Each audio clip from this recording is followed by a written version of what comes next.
All right, hello fellow Gommels. It's Dave again. Um, had some requests for you guys to have me teach you things that you already know again. And so here we go. The things I wanted to look at, and I tried to duplicate in the game and didn't have all that much success. But I'll show you what I got anyway. Maybe it'll be something. And yeah, like I said, you guys already do all this stuff, and maybe me explaining it in a way that was explained to me a long time ago by the other fighter pilot trainers and all that will help in some way. So I got my other P-38 that I made. I was sitting alert, F-16 alert, when I made this one, and it used to have a motor in it. It used to have motors in it, and it counter-rotated. You put the switch and it would go, but the battery has died, and I'd have to dig into this thing to get it to replace the battery, so I won't do that. Anyway, so lead, lag, and pure pursuit, like you guys already know. So here's P-38-1. These guys are out playing. Lead pursuit is when this guy pulls out and has his nose in front of the other airplane. I have a swivel chair, so it would look like that.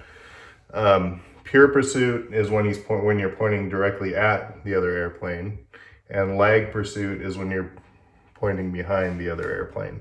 And there are various reasons to do that. If you want to catch up to the guy, put your nose out in front. The problem is that you might end up, if you keep it there, you're going to end up, overshooting him like that. So at some point or other, you're going to want to switch to, unless you're shooting him, in which you'll have to have your nose out in front. If you're just trying to get behind him, you'll have to switch to a lag pursuit. And like I said before, go for the elbow. Don't go too close, because you'll overshoot, and this guy can just come around and get on your tail potentially, or cause problems for you. So there's that, and then there's the second thing is the high and low yo-yo.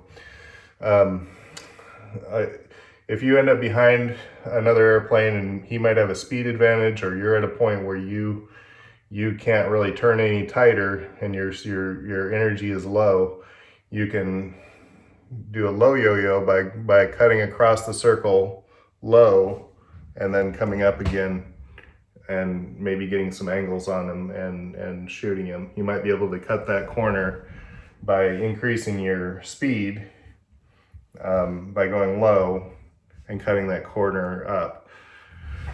On the other hand, if you're at high energy and you're gonna overtake this guy, the best bet is to do a high yo-yo, where you go up above the guy, overshoot high, and then come back around low.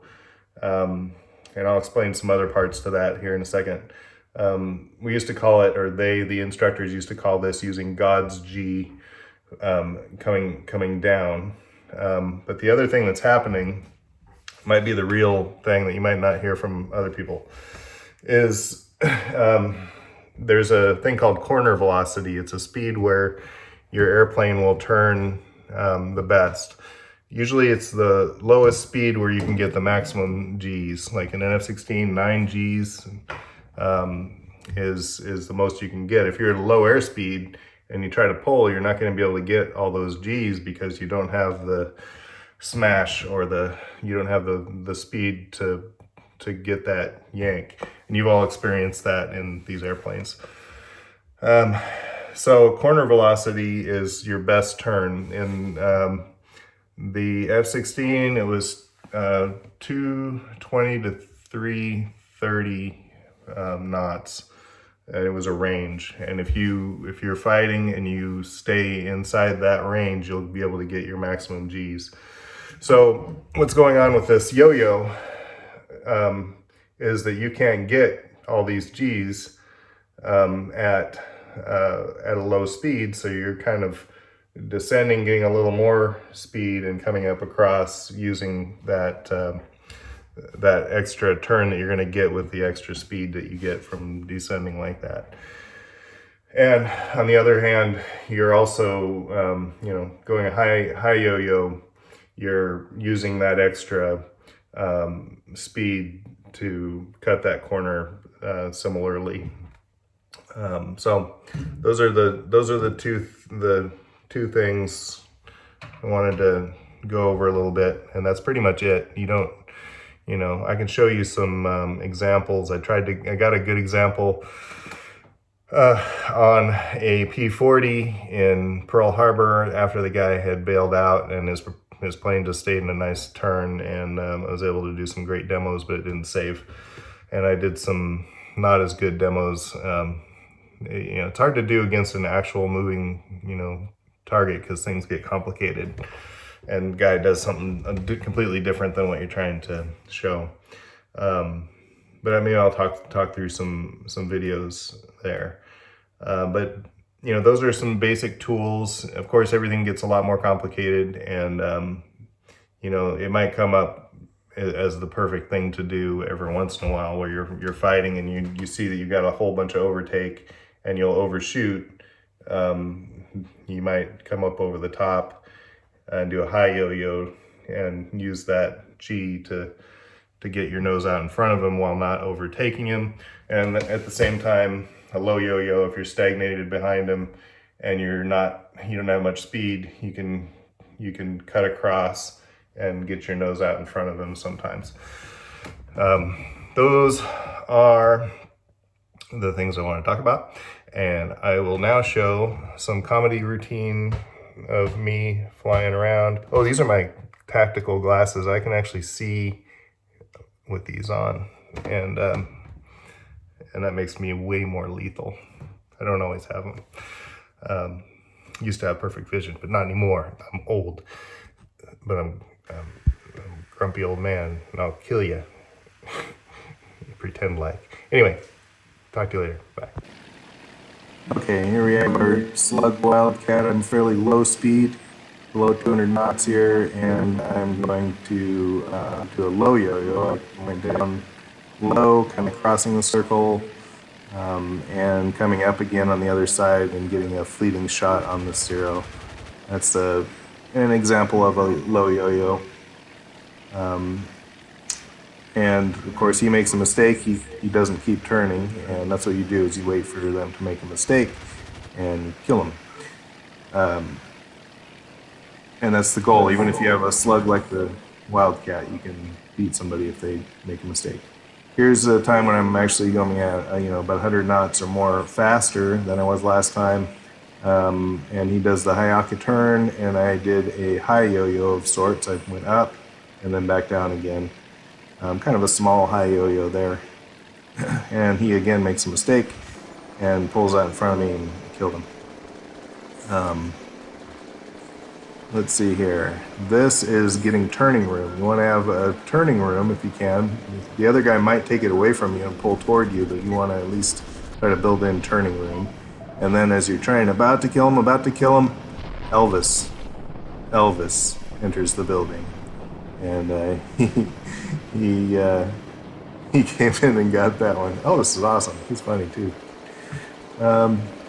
Anyway, that's it. Just the high yo-yo, low yo-yo, and getting turning room. I didn't really demonstrate the lead and lag, but this next part, I think, is just a bunch of Gommel killing.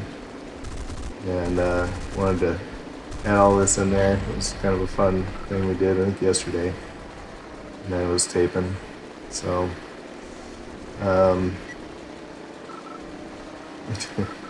let's see. Bunch of P-35s out there. And they're fun to fly too.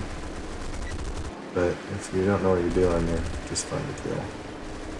And he's chasing a Gommel, so I had to murderate him. And the Gommel's chasing something else. It's a B-25. And he's heading right toward his ships, and his ships are full of guns and whatnot. And situational awareness would have been good on my part in this scenario, because I didn't realize, as I'm trying to shoot that bomber, that as you're coming up, there's another guy. I could have killed him early. Oh, an enemy Wildcat comes zooming in, and we're getting shot at from all sides. The other Gommel gets shot down by the chips, and I overshoot and I go high, kind of a high yo-yo type thing. If they're really slow, that's another thing. If somebody's really slow and you start overtaking them, if they do that cut the engine trick, the best thing to do is go high where he can't go, and then come back down and kill him. So I'm out of the big 20 millimeters and then sawing up this wildcat with what I have left, and he's out of control and in the water. And let's see, we had a great time clearing the lawn of pests.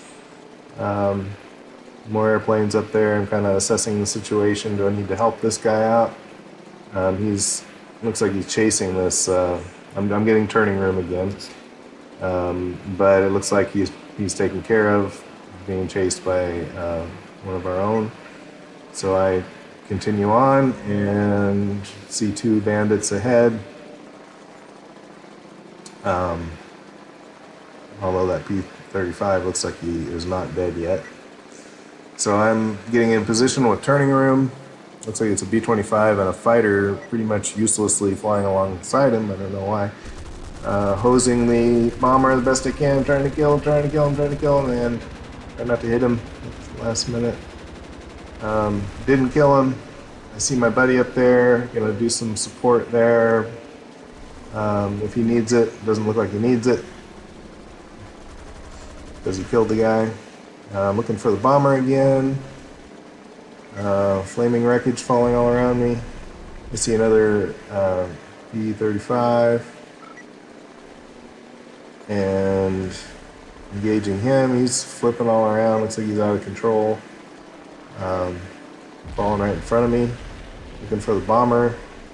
I think the bomber just landed in front of me too. So, and now here's me trying to type while flying. Have to dodge the falling debris. That took a long time. Anyway, that's all I got. I think that's the end of the video. Have a fabulous time. See you in the air. Bye.